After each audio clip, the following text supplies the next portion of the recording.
नागालैंड में सुरक्षा बलों की फायरिंग में 6 नागरिकों की मौत। बताया जा रहा है कि NSCN का आतंकी होने का शक होने पर ओटिंग में सुरक्षा बलों ने गोली चला दी। घटना शनिवार रात की मोन जिले के तिरु की है।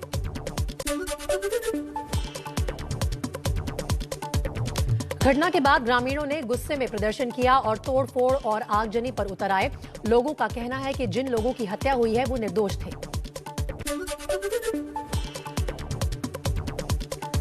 सेना ने नागालैंड की घटना पर दुख जताते हुए कहा कि खुफिया सूत्रों से मिली जानकारी के आधार पर सेना ने ऑपरेशन चलाया था। इस घटना में सेना का भी एक जवान शहीद हुआ है और कई जवान घायल हैं।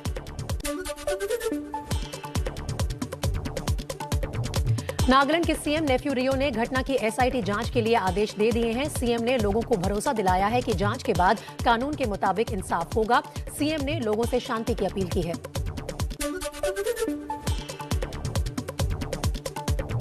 नागालैंड की घटना पर गृह मंत्री अमित शाह ने दुख जताया है। मारे गए लोगों के परिजनों के साथ हमारी पूरी संवेदना है। राज्य सरकार ने इस मामले में एक उच्च स्तरीय SIT का गठन किया है। 69,000 शिक्षकों की भर्ती में कथित धांधली के खिलाफ पिछले 5 महीने से छात्र लखनऊ में प्रदर्शन कर रहे हैं। इनकी मांग है कि 22,000 नई सीटों के लिए भी परीक्षा हो।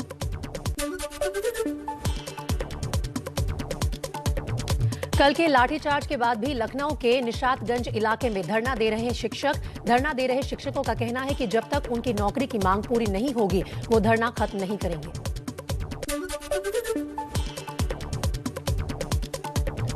समाजवादी पार्टी के अध्यक्ष अखिलेश यादव ने लखनऊ में छात्रों पर लाठीचार्ज की निंदा की। वीडियो ट्वीट कर लिखा, भाजपा के राज में भावी शिक्षकों पर लाठीचार्ज करके विश्व गुरु बनने का मार्ग प्रशस्त किया जा रहा है। आज का युवा कह रहा है, नहीं चाहिए भाजपा। आम आदमी पार्टी ने भी लखनऊ लाठीचार्ज के खिलाफ ट्विटर पर लिखा, आदित्यनाथ जी जितना मन चाहे इन बेरोजगार नौजवानों को पिटवा लीजिए, लेकिन बेरोजगारों पर हो रहे जुर्म आपकी सत्ता के ताबूत में आखिरी कील साबित होगी। संयुक्त किसान मोर्चा की बैठक में मांगे माने जाने तक आंदोलन जारी रखने का फैसला। MSP गारंटी समेत सभी मुद्दों पर सरकार से बात करने के लिए 5 किसान नेताओं के नाम तय। 7 दिसंबर को अगली बैठक।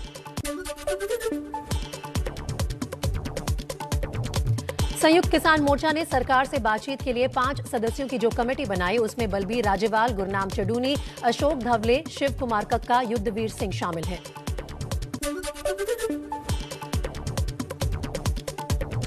संयुक्त किसान मोर्चा द्वारा बनाई गई कमेटी के सदस्य युद्धवीर सिंह ने कहा कि सरकार की तरफ से गृह मंत्री और कृषि मंत्री बात कर रहे हैं। सरकार समाधान चाहती है।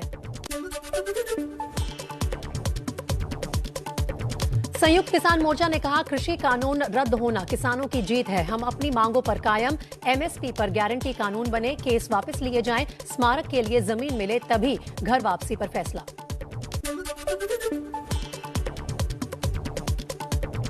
भारतीय किसान यूनियन के प्रवक्ता राकेश टिकैत ने कहा, मांगे पूरी होने तक आंदोलन जारी रहेगा। सरकार मांगे मान ले तो आंदोलन खत्म कर देंगे। संयुक्त किसान मोर्चा ने आंदोलन के दौरान जान गंवाने वाले 702 किसानों के नाम कृषि मंत्रालय को भेजे। कल कृषि मंत्री ने कहा था, हमारे पास मारे गए किसानों की जानकारी नहीं। मृतक किसानों के लिए मुआवजे की मांग से कृषि मंत्री ने किया किनारा। ग्वालियर में नरेंद्र सिंह तोमर बोले, अब कोई विषय नहीं बचा, सभी किसान अपने घर जाएं।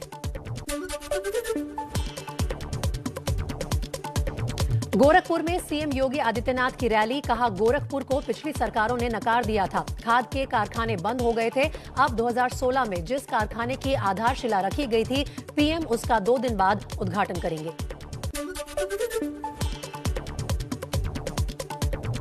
यूपी के सीएम योगी आदित्यनाथ आज 2 दिवसीय दौरे पर वाराणसी जाएंगे। काशी विश्वनाथ कॉरिडोर के उद्घाटन की तैयारियों की समीक्षा करेंगे। 13 दिसंबर को कॉरिडोर का लोकार्पण करने वाले हैं PM Modi.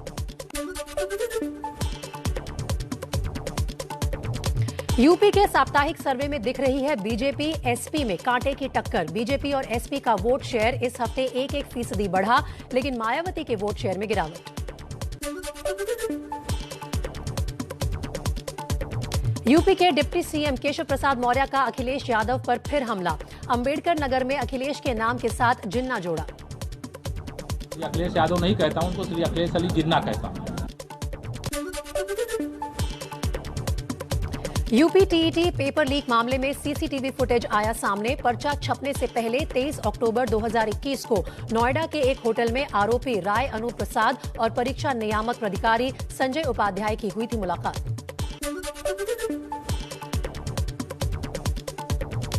UP TET paper leak घोटाले पर अखिलेश यादव का बड़ा आरोप, कहा बियर गोदाम के पते पर छपा था यूपी टीईटी का पर्चा।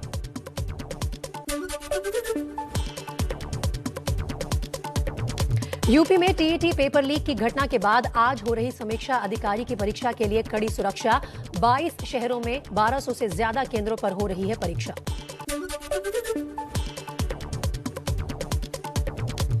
केंद्रीय मंत्री स्मृति ईरानी आज एक दिन के अमेठी दौरे पर। जन स्वास्थ्य आरोग्य मेला कार्यक्रम में शामिल होंगी। कई योजनाओं की शुरुआत भी करेंगी।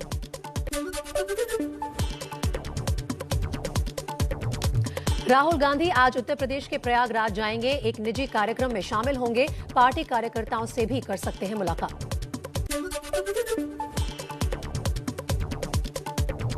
केंद्रीय मंत्री साध्वी निरंजन ज्योति ने उन्नाव में विपक्षी दलों पर जमकर निशाना साधा। निरंजन ज्योति ने कहा अखिलेश यादव जनता से माफी मांगे क्योंकि उनके पिता ने कार सेवकों पर गोली चलवाई थी। साध्वी निरंजन ज्योति ने प्रियंका गांधी पर भी हमला बोला। कहा प्रियंका महिलाओं की हितैषी हैं तो राजस्थान की महिलाओं को न्याय दिलाएं जहां कांग्रेस की सरकार है। हरदोई में यूपी विधानसभा के उपाध्यक्ष नितिन अग्रवाल का बयान, कहा किसी भी दारोगा थानेदार को थाने में रहना है तो बीजेपी कार्यकर्ता का सम्मान करना होगा, चाय पिलानी होगी। पंजाब कांग्रेस अध्यक्ष नवजोत सिंह सिद्धू ने कहा भारत पाकिस्तान के बीच व्यापार खुलना चाहिए ताकि किसानों को फसलों का सही दाम मिले।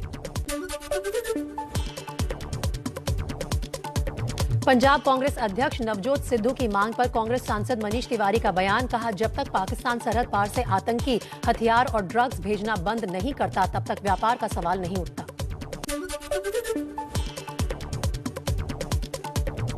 पंजाब में कांग्रेस की बढ़ सकती हैं मुश्किलें। गृह मंत्री अमित शाह का बयान, गठबंधन के लिए कैप्टन अमरिंदर सिंह और अकाली दल के पूर्व नेता सुखदेव ढींडसा से चल रही है बातचीत। असम के मुख्यमंत्री हेमंत बिस्वा शर्मा का बयान, भारत में मोहम्मद गौरी के आक्रमण से पहले सब हिंदू थे, हिंदू मुसलमान 300 साल से शुरू हुआ है।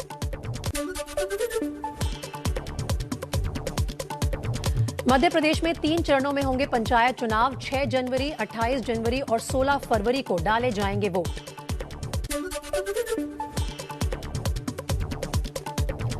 आरजेडी अध्यक्ष लालू यादव की मोदी सरकार को चेतावनी, कहा जातिगत जनगणना नहीं हुई तो पूरे देश में प्रदर्शन करेंगे, सभी पार्टी के लोग हमारे साथ हैं।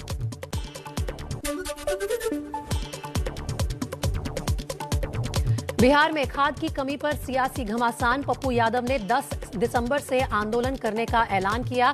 सुपौल में किसानों का हंगामा।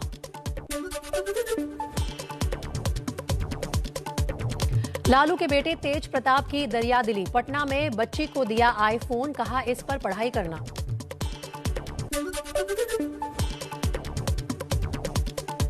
दिल्ली में आया ओमिक्रॉन का पहला केस। दिल्ली के स्वास्थ्य मंत्री के मुताबिक तंजानिया से आए यात्री की ओमिक्रॉन की primary report positive.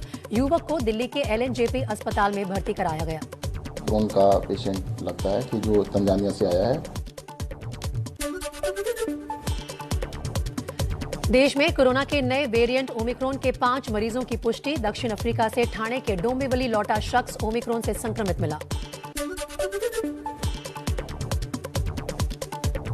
Kalyan Dombivli महानगर पालिका के मुताबिक ओमिक्रॉन से संक्रमित शख्स पेशे से मरीन इंजीनियर है। वो अप्रैल के महीने से केप टाउन में एक जहाज पर तैनात था, इसलिए वैक्सीन नहीं लगी थी।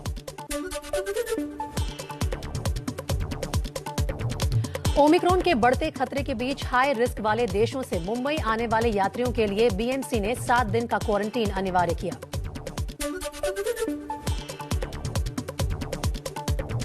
मुंबई की मेयर ने लोगों से जल्द वैक्सीन की दोनों डोज लेने की अपील की। कहा डरने की जरूरत नहीं, लेकिन सावधानी बेहद जरूरी।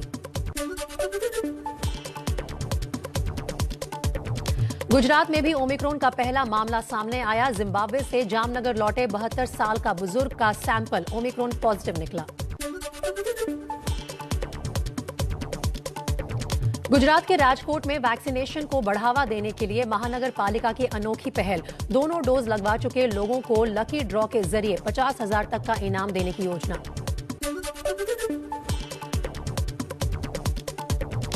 असम की 107 साल की बुजुर्ग महिला ने लगवाई कोरोना की वैक्सीन। असम के गोलाघाट की रहने वाली है बुजुर्ग महिला।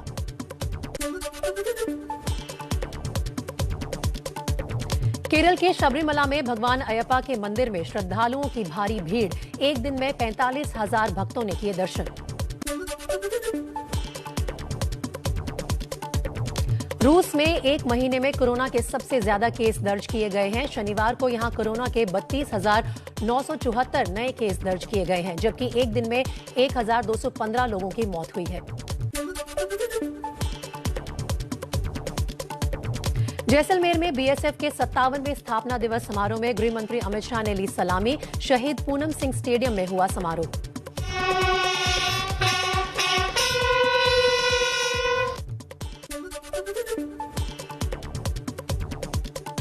बीएसएफ के स्थापना दिवस पर गृह मंत्री अमित शाह ने जवानों को संबोधित करते हुए कहा, बीएसएफ का रहा है गौरवशाली इतिहास, आपके हाथों में देश की सीमाएं सुरक्षित। गृह मंत्री अमित शाह ने जैसलमेर में बीएसएफ के बॉर्डर पोस्ट का दौरा भी किया। जवानों के साथ डिनर कर बढ़ाया हौसला।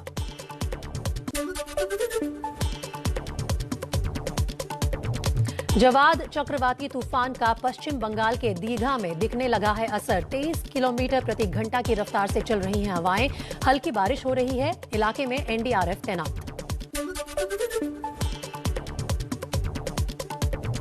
ओडिशा आंध्र प्रदेश के लिए राहत की खबर। बंगाल की खाड़ी से उठा जवाद तूफान कमजोर पड़ा। भारी बारिश होगी लेकिन ज्यादा तबाही के आसार नहीं। आज दोपहर तक पुरी पहुंचने की संभावना।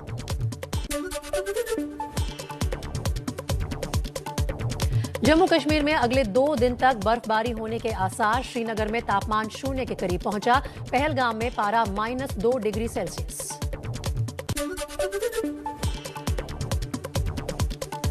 जम्मू कश्मीर के सोनमर्ग में जबरदस्त बर्फबारी से गुंड, जोजिला, द्रास और गोमरी में 2 फुट मोटी बर्फ की चादर बिछी। श्रीनगर लद्दाख हाईवे पर एहतियातन आवाजाही रोक दी गई है। आज भी राजधानी दिल्ली में हवा की गुणवत्ता बहुत बुरी श्रेणी में है। दिल्ली का औसत AQI 342 है। हालांकि राहत की बात यह है कि आज स्मॉग नहीं है।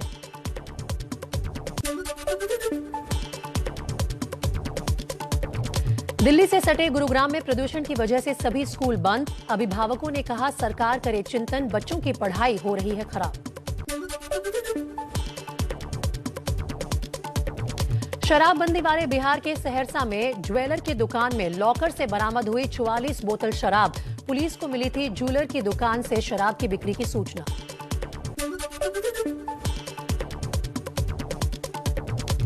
त्रिपुरा के मधुपुर में त्रिपुरा स्टेट राइफल्स के जवान ने अपने 2 अफसरों की गोली मारकर हत्या की। वारदात के बाद आरोपी ने सरेंडर।